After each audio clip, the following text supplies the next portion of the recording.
मधुपुर नाम का एक गांव था। वहां लक्ष्मी नाम की औरत अपने परिवार के साथ रहती थी। पति की मौत के बाद पूरे घर की जिम्मेदारी उसी पर आ गया। उसके 2 बेटे थे। एक का नाम अर्जुन और दूसरे का नाम विनय था। दोनों बेटों को संभालना, पढ़ाना उसके लिए किसी पहाड़ चढ़ने से कम नहीं था। सालों की मेहनत से उसने बच्चों को बड़ा किया। अब वक्त आ गया था कि दोनों बेटे आगे पढ़ाई के लिए शहर जाएं। मगर लक्ष्मी की परेशानी ये थी कि इतने पैसे उसके पास नहीं थे कि दोनों को एक साथ कॉलेज भेज सके।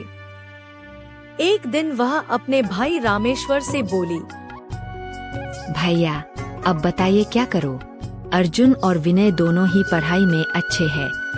अगर एक को मौका दूं और दूसरे को नहीं, तो मुझे लगेगा कि मैंने किसी के साथ अन्याय किया। शांत हो बहन, सोच समझकर फैसला लो। अर्जुन तेज दिमाग वाला है और क्लास में हमेशा टॉप करता है। विनय भी ठीक पढ़ लेता है, मगर उसका ध्यान ज्यादातर प्रैक्टिकल कामों में रहता है। मेरा मानना है अर्जुन को पढ़ाई के लिए भेज दो। विनय को मेरे दोस्त की बेकरी में काम मिल जाएगा। वहीं से वह कुछ कमा भी लेगा और हुनर भी सीख जाएगा। अगले ही सुबह लक्ष्मी ने भारी मन से अर्जुन को शहर पढ़ने भेज दिया और विनय को बेकरी में नौकरी करवा दी। विनय को शुरू में दुख हुआ कि वह पढ़ नहीं सका, मगर हालात जानता था। धीरे धीरे उसने बेकरी के काम में इतनी दिलचस्पी ले ली कि हर नई रेसिपी सीखने में लगा रहता। 3 साल बाद अर्जुन को एक बड़ी टेक कंपनी में नौकरी मिल गई। वह खुशी खुशी घर लौटा। माँ, मेरी प्लेसमेंट हो गई है। अब हम सब शहर में आकर रह सकते हैं। घर की परेशानियां खत्म हो जाएंगी। सबके चेहरे खिल उठे। लक्ष्मी और विनय भी उसके साथ शहर आ गए। कुछ ही महीनों में अर्जुन का प्रमोशन हो गया। एक दिन उसने घर पर अपने बॉस को डिनर के लिए बुलाया। माँ, बॉस आ रहे हैं। सब कुछ बढ़िया होना चाहिए। बेटा, खाना कौन बनाएगा? मेरी तबीयत अब उतनी अच्छी नहीं रहती। इतने में विनय भी वहाँ आ गया और कहा, चिंता मत करो माँ, मैंने बेकरी में बहुत कुछ सीख लिया है। ऐसा खाना बनाऊंगा कि सब उंगलियां जाते रह जाएंगी। डिनर के दिन विनय ने पूरा घर सजा दिया, तरह तरह के व्यंजन बनाए। जब बॉस आए तो टेबल देखकर दंग रह गए। वाह, ये सब किसने बनाया?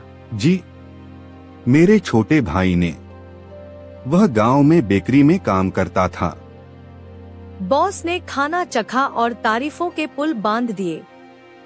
कमाल, इतना टैलेंट है इसमें। क्या विनय हमारे होटल में शेफ की नौकरी करना चाहेगा? लक्ष्मी की आंखें चमक उठीं, मगर अर्जुन के चेहरे पर उदासी छा गई।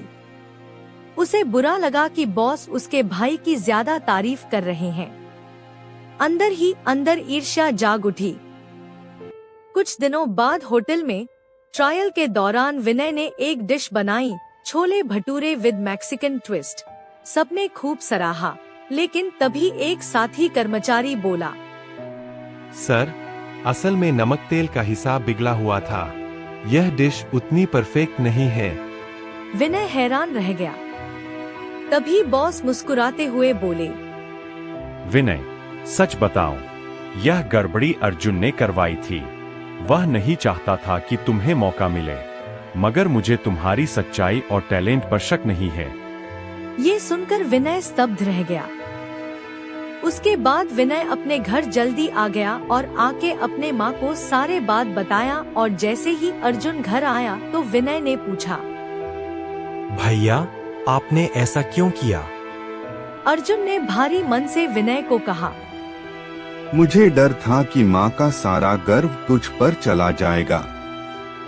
मैं नहीं चाहता था कि तू मुझसे आगे बढ़े। माफ कर दे।